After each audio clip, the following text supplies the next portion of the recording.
Hello everyone, कैसे हैं आप सब। मेरे चैनल में आप सभी का वेलकम है। आज मैं आप लोगों को असाइनमेंट के बारे में बताने जा रही हूँ।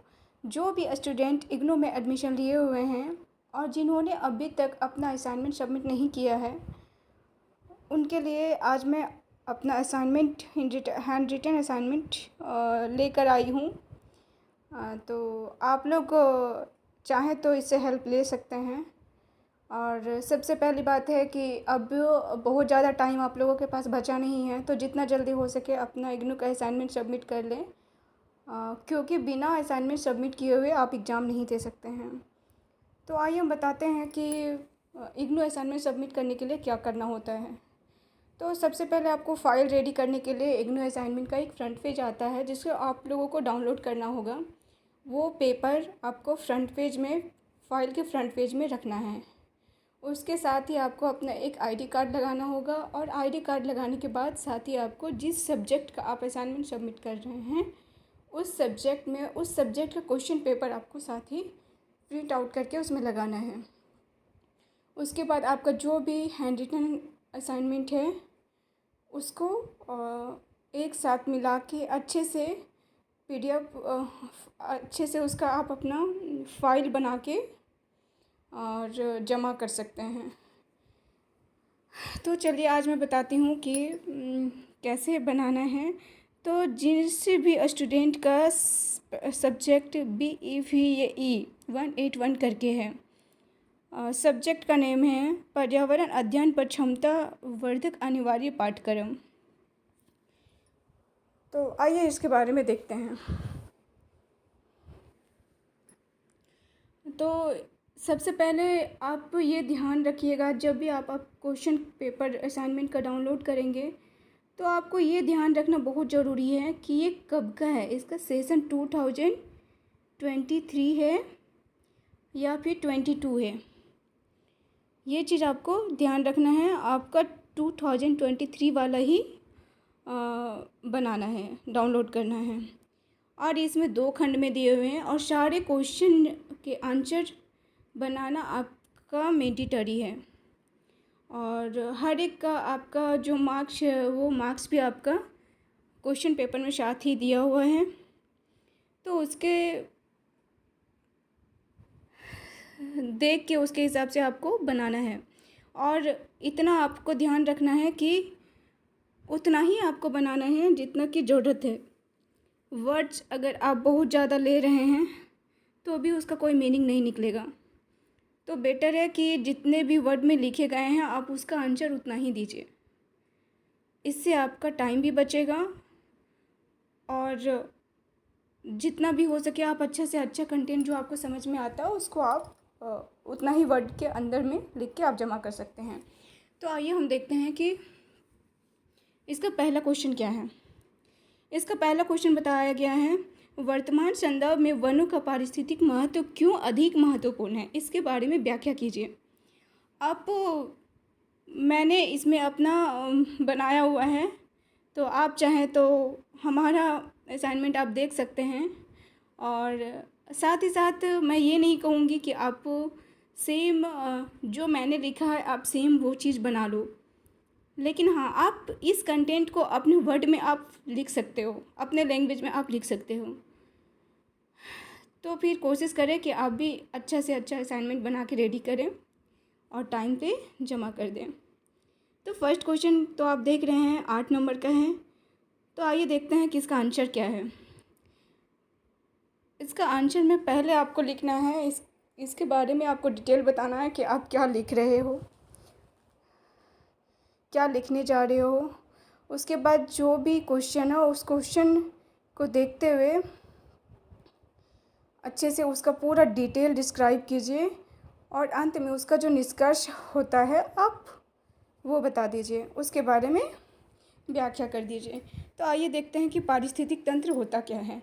पारिस्थितिक तंत्र को किसी इकाई के रूप में परिभाषित किया जा सकता है जिसमें सभी जीव सम्मिलित होते हैं जो एक साथ किसी नियत क्षेत्र में भौतिक पर्यावरण के साथ मिलकर कार्य करते हैं, जिससे कि ऊर्जा का प्रवाह निर्धारित जैविक संरचनाओं तक पहुंचता है और जैविक पदार्थों का चक्रण जैविक और अजैविक भागों के बीच होता है। वर्तमान संदर्भ में निम्न कारणों से वनों का पारिस्थितिक महत्व अधिक महत्वपूर्ण है। आइए देखते हैं कि वो कौन से कारण हैं। तो फर्स्ट कारण है, पृथ्वी के पारिस्थितिक संतुलन को बनाए रखने में वन महत्वपूर्ण भूमिका निभाते हैं। वर्तमान संदर्भ में बढ़ती मानव आबादी और प्राकृतिक संसाधनों पर परिणामी दबाव के कारण वनों का पारिस्थितिक महत्व और भी अधिक महत्वपूर्ण है। वे विभिन्न प्रकार के पौधों और जानवरों की प्रजातियों के लिए आवास प्रदान करते हैं और वातावरण से कार्बन डाइऑक्साइड को अवशोषित करके जलवायु परिवर्तन को कम करने में महत्वपूर्ण भूमिका निभाते हैं। वनों की कटाई और भूमि उपयोग परिवर्तन जैव विविधता के नुकसान और स्थानीय और वैश्विक जलवायु में परिवर्तन के लिए अग्रणी हैं। वन कई महत्वपूर्ण पारिस्थितिक तंत्र सेवाएं भी प्रदान करते हैं जो मानव आबादी को लाभान्वित करते हैं, जैसे स्वच्छ पानी, मनोरंजन के अवसर और वन उत्पादों की फसल से आर्थिक लाभ। ग्रह के दीर्घकालिक स्वास्थ्य और स्थिरता को सुनिश्चित करने के लिए वनों के बनाए रखना और उनकी रक्षा करना महत्वपूर्ण है। दुनिया भर के कई समुदायों और पारंपरिक संस्कृतियों के अस्तित्व के लिए भी वन आवश्यक है। वे भोजन, दवा और आश्रय प्रदान करते हैं और अक्सर इन समुदायों के आध्यात्मिक और सांस्कृतिक पहचान से गहराई से जुड़े होते हैं। वन मिट्टी के स्वास्थ्य को बनाए रखने, मिट्टी के कटाव और भूस्खलन को रोकने, जल चक्र को विनियमित करने और बाढ़ और सूखे से बचाने में भी महत्वपूर्ण भूमिका निभाते हैं। वन प्रदूषकों को अवशोषित करके और ऑक्सीजन छोड़कर हवा को शुद्ध करने में भी मदद करते हैं। वे दुनिया भर के कई लोगों को स्वच्छ पानी उपलब्ध कराने के लिए भी जिम्मेदार हैं। वह दुनिया भर के कई लोगों के लिए आजीविका का एक महत्वपूर्ण स्रोत भी हैं। वे वानिकी, लकड़ी के उत्पादों और पारिस्थितिक पर्यटन में रोजगार प्रदान करते हैं और कई अन्य आर्थिक क्षेत्रों का समर्थन करने में भी मदद करते हैं। संक्षेप में, ग्रह के पारिस्थितिक संतुलन और जैव विविधता को बनाए रखने के लिए वन आवश्यक है और मानव आबादी को महत्वपूर्ण आर्थिक, सामाजिक और सांस्कृतिक लाभ भी प्रदान करते हैं। इसलिए वनों का संरक्षण और सतत प्रबंधन पृथ्वी और इसके निवासियों के दीर्घकालिक कल्याण को सुनिश्चित करने के लिए महत्वपूर्ण है। तो ये रहा हमारा फर्स्ट क्वेश्चन। अब आइए हम देखते हैं सेकेंड क्वेश्चन में क्या है। तो सेकेंड क्वेश्चन जो है वह बोला गया है क्वेश्चन में, निम्नलिखित प्रत्येक प्रश्न का उत्तर लगभग 125 शब्दों में दीजिए। और प्रत्येक क्वेश्चन जो है वो 5 नंबर के हैं और टोटल जो है ये सेकेंड नंबर का क्वेश्चन आपका 20 मार्क्स का है। ये देखिए आपका किनारे में यहाँ पे मार्क्स भी हमेशा लिखे होते हैं। तो आइए हम देखते हैं क्वेश्चन सेकेंड का नंबर क्या बोलता है। जैव विविधता हॉटस्पॉट के रूप में शामिल करने के लिए पश्चिमी घाट की विशेषताओं की व्याख्या करें। इसकी हमें विशेषता के बारे में बताना है। तो आइए देखते हैं कि इसकी क्या क्या विशेषताएं हैं। तो जैव विविधता एक जीवित प्रकृति में विविधता होती है। विविधता के केंद्र में वस्तुओं के विभिन्न प्रकार शामिल हैं, जैसे प्रजातियां। जबकि जैव विविधता को परिभाषित करना या जैव विविधता का मापन बहुत सरल नहीं है। 1992 में पृथ्वी सम्मेलन के दौरान रियो डी जेनेरियो में जैव विविधता को इस प्रकार से परिभाषित किया है: स्थलीय, समुद्री और अन्य जैविक पारितंत्रों सहित सभी स्रोतों में रहने वाले जीवित जीवों की विविधता और पारिस्थितिक संकुलन जिसका वे हिस्सा है। इसमें प्रजातियों के अंदर प्रजातियों तथा पारिस्थितिक तंत्रों के बीच विविधता शामिल है। पश्चिमी घाट भारत के प्रमुख उष्णकटिबंधीय सदाबहार वन क्षेत्रों का प्रतिनिधित्व करते हैं। पश्चिमी घाट का कुल क्षेत्रफल लगभग 1,60,000 वर्ग किलोमीटर है। पश्चिमी में इस क्षेत्र को तट घेरते हैं तथा पूर्व में इसकी सीमा दक्षिण प्रायद्वीप क्षेत्र से जुड़ती है। हाल के वर्षों में इस क्षेत्र का वन आवरण काफ़ी हद तक कम हो गया है और इस क्षेत्र को लेकर संरक्षण की चिंताएं बढ़ गई है। इसका कारण यहाँ की असाधारण जैविक समृद्धि है। भारत के स्थानिक वनस्पति का लगभग 2/3 हिस्सा इस क्षेत्र में सीमित है। कई प्रजातियों की संभाव्यता का दोहन अभी करना शेष है। विविध जैविक समुदायों को आश्रय देने के अलावा इस क्षेत्र के जंगल चक्र को रख रखाव में भी महत्वपूर्ण भूमिका निभाते हैं। ख नंबर के क्वेश्चन में क्या दिया गया है? ख नंबर के क्वेश्चन है, जल विद्युत को ऊर्जा का सर्वोत्तम स्रोत क्यों माना जाता है? इसे विस्तार से समझाना है। तो आइए देखते हैं क्या होता है इसका आंसर। बांध के माध्यम से जल को ऊंचाई पर भंडारित करके तथा उसे नियंत्रित रूप से टरबाइन से गुजार कर जल विद्युत पैदा की जाती है। विद्युत जल से प्राप्त की गई विद्युत शक्ति को जल विद्युत कहते हैं। विद्युत शक्ति के जनन की विधियों में जल विद्युत बहुत महत्वपूर्ण है। विश्व की संपूर्ण विद्युत शक्ति का 1/3 भाग जल विद्युत के रूप में प्राप्त होता है। जल विद्युत को ऊर्जा का सबसे अच्छा स्रोत माना जाता है क्योंकि यह नवीकरणीय, विश्वसनीय और कम ग्रीन हाउस गैस उत्सर्जन के साथ बिजली उत्पन्न करता है। जीवाश्म ईंधन के विपरीत जो कार्बन डाइऑक्साइड और अन्य प्रदूषकों को वातावरण में छोड़ते हैं, जल विद्युत केवल जल वाष्प छोड़ते हैं। हाइड्रो पावर को बेस लोड पावर भी माना जाता है, जिसका अर्थ है कि यह हवा और सौर ऊर्जा के विपरीत लगातार बिजली पैदा कर सकता है, जो मौसम की स्थिति पर निर्भर करता है। इसके अतिरिक्त पनबिजली सुविधाएं मनोरंजन, बाढ़ नियंत्रण और सिंचाई जैसे अतिरिक्त लाभ भी प्रदान कर सकती है। इसका ग नंबर का क्वेश्चन क्या है? क्वेश्चन में बोलता है, नवीकरणीय संसाधनों के बीच हमारे परिवेश में बायोमास का महत्व दिन प्रतिदिन बढ़ता जा रहा है। उपयुक्त उदाहरणों के साथ इसकी व्याख्या करें। तो आइए इसका आंसर देखते हैं। नवीकरणीय ऊर्जा संसाधन बायोमास है। जैविक सामग्री, भू-तापीय जल विद्युत, महासागर ऊर्जा, सूर्य से सौर और हवा, अक्षय ऊर्जा या RES ऊर्जा के मौजूदा प्रवाह से अपनी ऊर्जा पर कब्जा कर लेते हैं, जैसे कि प्राकृतिक प्रक्रियाओं से, जैसे कि धूप, हवा, बहता पानी, जैविक प्रक्रियाएं और भू-तापीय गर्मी प्रवाह। अधिकांश नवीकरणीय ऊर्जा भू-तापीय और ज्वारीय शक्ति के अलावा अंततः सूर्य से आती है। सौर ऊर्जा के भंडारण के कुछ रूपों जैसे कि वर्षा और पवन ऊर्जा को अल्पकालिक सौर ऊर्जा भंडारण माना जाता है, जबकि बायोमास में ऊर्जा पुआल के रूप में या लकड़ी के रूप में कई वर्षों के माध्यम से महीनों की अवधि में जमा होती है। नवीकरणीय संसाधनों के बीच हमारे परिवेश में बायोमास का महत्व। बायोमास एक महत्वपूर्ण नवीकरणीय ऊर्जा स्रोत है जिसे लकड़ी, कृषि अपशिष्ट और यहाँ तक कि नगरपालिका अपशिष्ट सहित विभिन्न प्रकार के कार्बनिक पदार्थों से प्राप्त किया जा सकता है। बायोमास ऊर्जा का उपयोग बिजली, गर्मी और परिवहन ईंधन उत्पन्न करने के लिए किया जा सकता है। बायोमास को एक अस्थायी ऊर्जा स्रोत माना जाता है क्योंकि यह कार्बन न्यूट्रल है। बायोमास ऊर्जा स्थानीय रोजगार भी सृजित कर सकती है और जीवाश्म ईंधन पर निर्भरता कम कर सकती है। कृषि अपशिष्ट को जलाने के बजाय ऊर्जा उत्पन्न करने के लिए उपयोग करने से वायु प्रदूषण कम हो सकता है। घ नंबर का क्वेश्चन में क्या बोलता है?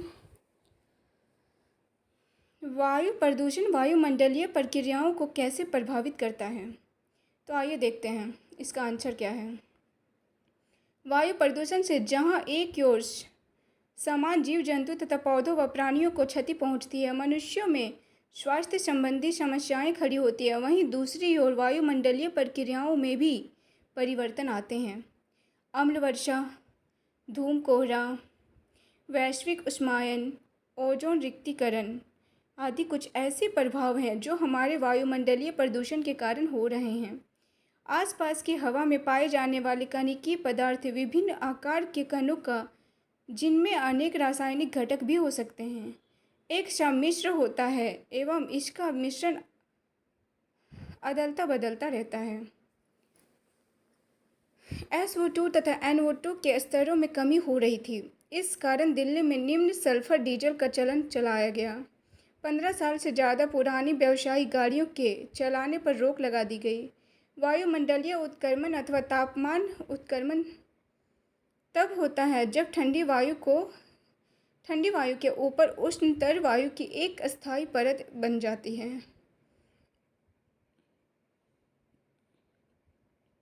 पांचवा क्वेश्चन क्या है? पांचवा क्वेश्चन बोलता है कचरे का निपटान क्या है? कचरे के पृथक्करण की आवश्यकता क्यों है? तो आइए देखते हैं इसका आंसर क्या है।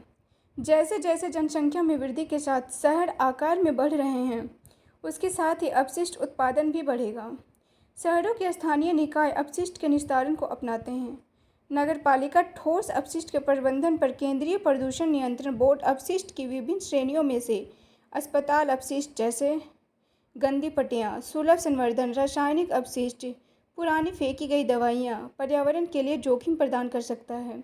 यह कचरे अत्यधिक संक्रामक होता है और इसे वैज्ञानिक तरीके से प्रबंधित करने की आवश्यकता होती है। संकटदायी अपशिष्टों के अंतिम निस्तारण के लिए उचित योजना की आवश्यकता होती है। ऐसे 4 विभिन्न तरीके हैं जिनसे संकटदायी अपशिष्टों का अंतिम रूप से निस्तारण किया जा सकता है। पहला भूमिकरण निस्तारण, दूसरा भस्मीकरण, तीसरा समुद्र में क्षेपण और चौथा भूमिगत निस्तारण। तो ये था सेकंड क्वेश्चन का आंसर। सेकंड क्वेश्चन में 5 क्वेश्चन है और ये पांचों ही क्वेश्चन जो है वो 4-4 नंबर के हैं। तो टोटल नंबर आपका सेकंड क्वेश्चन का 20 मार्क्स का है। आइए देखते हैं थर्ड नंबर का क्वेश्चन क्या है। थर्ड नंबर में बताता है जैविक और अजैविक घटकों का उदाहरण लेकर मानव पर्यावरण संबंध की व्याख्या करें। और यह क्वेश्चन 7 नंबर का है। तो इसका आंसर देखते हैं। पारिस्थितिक तंत्र के घटक, सबसे पहले तो हम इसके बारे में डिस्क्राइब करेंगे। प्रत्येक जीव अथवा जलीय क्षेत्र को छोटी इकाइयों में विभाजित किया जा सकता है जिन्हें पारिस्थितिक तंत्र कहते हैं। पारिस्थितिक तंत्र की किसी भी पूर्ण परिभाषा में जैविक तथा अजैविक घटक और उन दोनों के बीच की परस्पर क्रियाएं सम्मिलित होती हैं। उदाहरण के तौर पर राजस्थान के मरुस्थलीय जीवों में थार मरुस्थल एक पारिस्थितिक तंत्र है जिसकी पहचान शुष्क स्थितियों, रेतीले भूभाग और गूदेदार पादपों से होती है। वहाँ पाए जाने वाले छिपकलियाँ और सर्प हैं। इसी प्रकार एक तालाब भी मीठे पानी के जलीय क्षेत्र का एक पारिस्थितिक तंत्र है और इसकी पहचान जलीय जीवों युक्त ठहरे पानी के जलीय पिंड से होती है। जैविक और अजैविक घटक का मानव पर्यावरण संबंध क्या है, इसके बारे में देखते हैं। मानव पर्यावरण संबंध का तात्पर्य उन अंततः क्रियाओं और प्रभाव से है जो मानवीय गतिविधियों का प्राकृतिक दुनिया पर पड़ता है। इस संबंध को जैविक और अजैविक घटकों को देखकर समझा जा सकता है। जैविक घटक एक पारिस्थितिक तंत्र में रहने वाले जीवों को संदर्भित करते हैं जैसे कि पौधे, जानवर और सूक्ष्म जीव। जैविक घटकों के संबंध में मानव पर्यावरण संबंध का एक उदाहरण जैव विविधता पर मानव गतिविधियों का प्रभाव है। वनों की कटाई, प्रदूषण और शहरीकरण से विभिन्न प्रकार के पौधों और जानवरों की प्रजातियों के निवास स्थान का नुकसान हो सकता है जो बदले में जैव विविधता को कम कर सकता है। जैविक घटक एक पारिस्थितिक तंत्र के निर्जीव तत्वों को संदर्भित करते हैं जैसे हवा, पानी और मिट्टी। अजैविक घटकों के संबंध में मानव पर्यावरण संबंध का एक उदाहरण हवा और पानी की गुणवत्ता पर मानव गतिविधियों का प्रभाव है। औद्योगिक गतिविधियां परिवहन और कृषि प्रदूषकों को हवा और पानी में छोड़ सकते हैं जो मानव स्वास्थ्य और पर्यावरण पर नकारात्मक प्रभाव डाल सकते हैं। जल संसाधनों के अत्यधिक उपयोग से जल संसाधनों की कमी हो सकती है। मानव पर्यावरण संबंध जटिल है और मानवीय गतिविधियों का प्राकृतिक दुनिया पर सकारात्मक और नकारात्मक दोनों प्रभाव हो सकते हैं। पर्यावरण की ज़रूरतों के साथ मानवीय ज़रूरतों को संतुलित करने वाली टिकाऊ प्रथाओं को विकसित करने के लिए रिश्ते को समझना महत्वपूर्ण है। मानव पर्यावरण संबंध केवल नकारात्मक प्रभावों के बारे में ही नहीं बल्कि सकारात्मक प्रभावों के बारे में भी है। तो ये था क्वेश्चन 3 का आंसर। अब आगे हम लोग क्वेश्चन 4 को देखते हैं। 4 नंबर क्वेश्चन क्या बोलता है। जैसे जैसे मानव सभ्यता का विकास हुआ, मनुष्य ने अपनी पसंद का आर्थिक, सामाजिक और सांस्कृतिक वातावरण बनाने की कोशिश में पर्यावरण को बदलना शुरू कर दिया। इसके परिणाम स्वरूप धीरे धीरे प्राकृतिक संसाधनों की कमी और पर्यावरण का क्षरण हुआ। जल अधिनियमों के राष्ट्रीय विद्यानों के संदर्भ में इसकी व्याख्या कीजिए।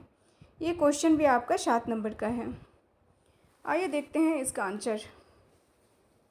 जैसे जैसे मानव सभ्यता का विकास हुआ, मानव गतिविधियों ने अपनी पसंद का आर्थिक, सामाजिक और सांस्कृतिक वातावरण बनाने की कोशिश में पर्यावरण को बदलना शुरू कर दिया।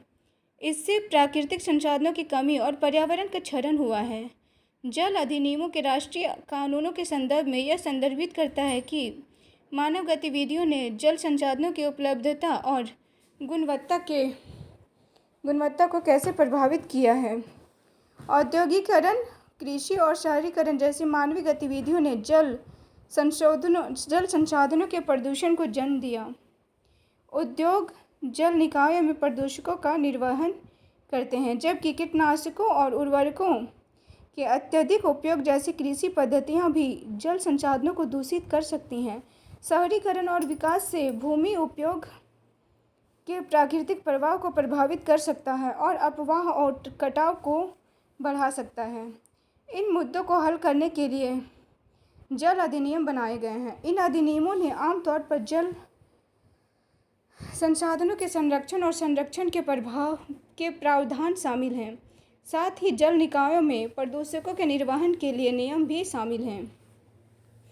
उदाहरण के तौर पर संयुक्त राज्य अमेरिका में स्वच्छ जल अधिनियम सतही जल में प्रदूषकों के निर्वहन को नियंत्रित करता है और विभिन्न प्रदूषकों के लिए जल गुणवत्ता मानकों को निर्धारित करता है। इसी प्रकार भारत में राष्ट्रीय जल अधिनियम जल संसाधनों में एकीकृत और सतत प्रबंधन पर केंद्रित है। हालांकि कई मामलों में ये कानून मानवीय गतिविधियों से उत्पन्न चुनौतियों का पूरी तरह से समाधान करने के लिए पर्याप्त नहीं है।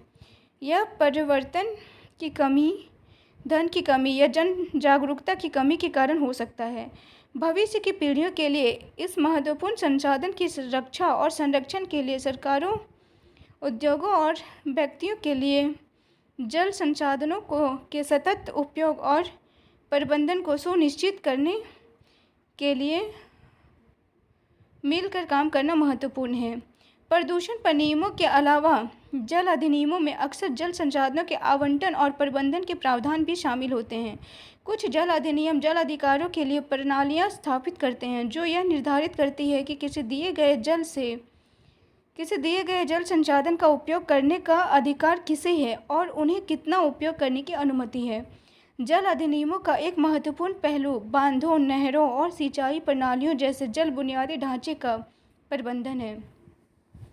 इन संरचनाओं का जल उपलब्धता और गुणवत्ता पर महत्वपूर्ण प्रभाव पड़ सकता है और जल संसाधनों के सतत उपयोग को सुनिश्चित करने के लिए उनका प्रबंधन महत्वपूर्ण है। जल अधिनियमों में जल संसाधनों की निगरानी और मूल्यांकन के प्रावधान भी शामिल हैं, जो जल संसाधनों की स्थिति और प्रवृत्तियों को समझने और जल की गुणवत्ता और उपलब्धता से संबंधित मुद्दों की पहचान करने और उनका समाधान करने के लिए आवश्यक है। जल अधिनियम जल संसाधनों की सुरक्षा और संरक्षण में महत्वपूर्ण भूमिका निभाते हैं, लेकिन उनकी प्रभावशीलता इस बात पर निर्भर करती है कि उन्हें कितनी अच्छी तरह लागू किया जाता है। भविष्य की पीढ़ियों के लिए इस महत्वपूर्ण संसाधन की रक्षा और संरक्षण के लिए सरकारों, उद्योगों और व्यक्तियों के लिए जल संसाधनों के सतत उपयोग और प्रबंधन को सुनिश्चित करने के लिए मिलकर काम करना आवश्यक है। तो ये हमारा क्वेश्चन 4 कंप्लीट रहा। आगे का देखते हैं क्वेश्चन 5 में क्या है। तो क्वेश्चन 5 में बोलता है बायोस्फीयर रिजर्व अंतर्राष्ट्रीय स्तर पर मान्यता प्राप्त क्षेत्र है जो मानव और बायोस्फीयर के बीच एक संतुलित संबंध को बढ़ावा देने और प्रदर्शित करने के लिए स्थापित किए गए हैं। प्रकृति के संरक्षण के संदर्भ में इस कथन की व्याख्या कीजिए। ये क्वेश्चन आपका 8 नंबर का है। आइए देखते हैं इसका आंसर क्या है। Biosphere reserve. बायोस्फीयर रिजर्व अंतर्राष्ट्रीय स्तर पर मान्यता प्राप्त क्षेत्र है जो मानव और जीवमंडल के बीच संतुलित संबंध को बढ़ावा देने और प्रदर्शित करने के लिए स्थापित किए गए हैं। उन्हें संयुक्त राष्ट्र शैक्षिक, वैज्ञानिक और सांस्कृतिक संगठन द्वारा मनुष्य और जीवमंडल कार्यक्रम के तहत नामित किया गया है और प्रकृति के संरक्षण और सतत विकास को बढ़ावा देने के लिए एक उपकरण के रूप में उपयोग करने का इरादा है। बायोस्फीयर रिजर्व का प्राथमिक लक्ष्य स्थानीय समुदायों द्वारा प्राकृतिक संसाधन के सतत उपयोग को बढ़ावा देने के साथ साथ क्षेत्र की जैव विविधता और पारिस्थितिक अखंडता का संरक्षण करना है। इस तथ्य को हासिल करने के लिए बायोस्फीयर रिजर्व को 3 इंटरकनेक्टेड जोन में बांटा गया है। First core zone, second buffer zone और थर्ड जो है वो ट्रांजिशन जोन है। कोर जोन वह क्षेत्र है जहां प्रकृति का संरक्षण प्राथमिक फोकस है।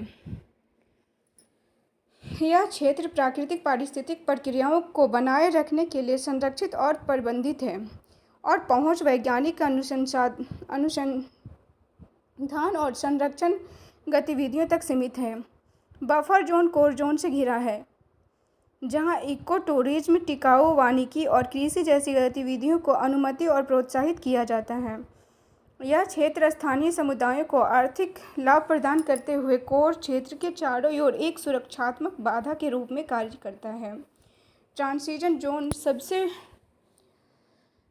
बाहरी क्षेत्र है जो आमतौर पर वह क्षेत्र होता है जहां मानव बस्तियां और आर्थिक गतिविधियां स्थिर होती हैं।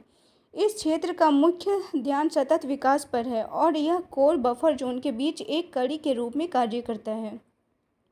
बायोस्फीयर रिजर्व मानव और बायोस्फीयर के बीच संतुलित संबंध को बढ़ावा देने और प्रदर्शित स्थापित करने के लिए स्थापित किए जाते हैं। कोर, बफर और ट्रांजिशन जोन के प्रभावी प्रबंधन के माध्यम से बायोस्फीयर रिजर्व स्थानीय समुदायों द्वारा प्राकृतिक संसाधनों के सतत उपयोग को बढ़ावा देने के साथ साथ क्षेत्र की जैव विविधता और पारिस्थितिक अखंडता को संरक्षित करने में मदद कर सकते हैं। ये रिजर्व दुनिया भर में सतत विकास और संरक्षण के प्रयासों के लिए एक मॉडल के रूप में भी काम करते हैं।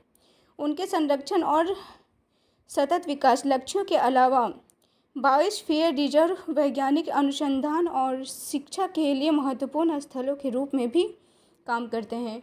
वे वैज्ञानिकों को मानव गतिविधियों और पर्यावरण के बीच संबंधों का अध्ययन करने और विभिन्न संरक्षण तथा और प्रबंधन रणनीतियों का परीक्षण करने के अवसर प्रदान करते हैं। बायोस्फीयर रिजर्व स्थानीय समुदायों बायोस्फीयर रिजर्व स्थानीय समुदायों, छात्रों और आगंतुकों को जैव विविधता और सतत विकास के महत्व के बारे में जानने के लिए शैक्षिक अवसर भी प्रदान करते हैं। मानव और जीवमंडल के बीच एक संतुलित संबंध को बढ़ावा देने और प्रदर्शित करने के लिए बायोस्फीयर रिजर्व की स्थापना की जाती है। वे वैज्ञानिक अनुसंधान और शिक्षा, अंतर्राष्ट्रीय सहयोग और आदान प्रदान और स्थानीय समुदायों और अन्य हितधारकों की सक्रिय भागीदारी के लिए भी महत्वपूर्ण हैं। तो ये आपका रहा ये आपका रहा असाइनमेंट BEVAE 181 का खंड का आज आपका इस वीडियो में कंप्लीट रहा। खंड ख का मैं आपको नेक्स्ट वीडियो में मैंने बताया है। तो इस तरह के अपडेट पाने के लिए, इग्नू रिलेटेड जो भी अपडेट पाने हैं उसको पाने के लिए आप हमारे चैनल को सब्सक्राइब करें और मिलते हैं हम लोग नेक्स्ट वीडियो में इसके आगे का पार्ट लेकर के। तब तक के लिए धन्यवाद।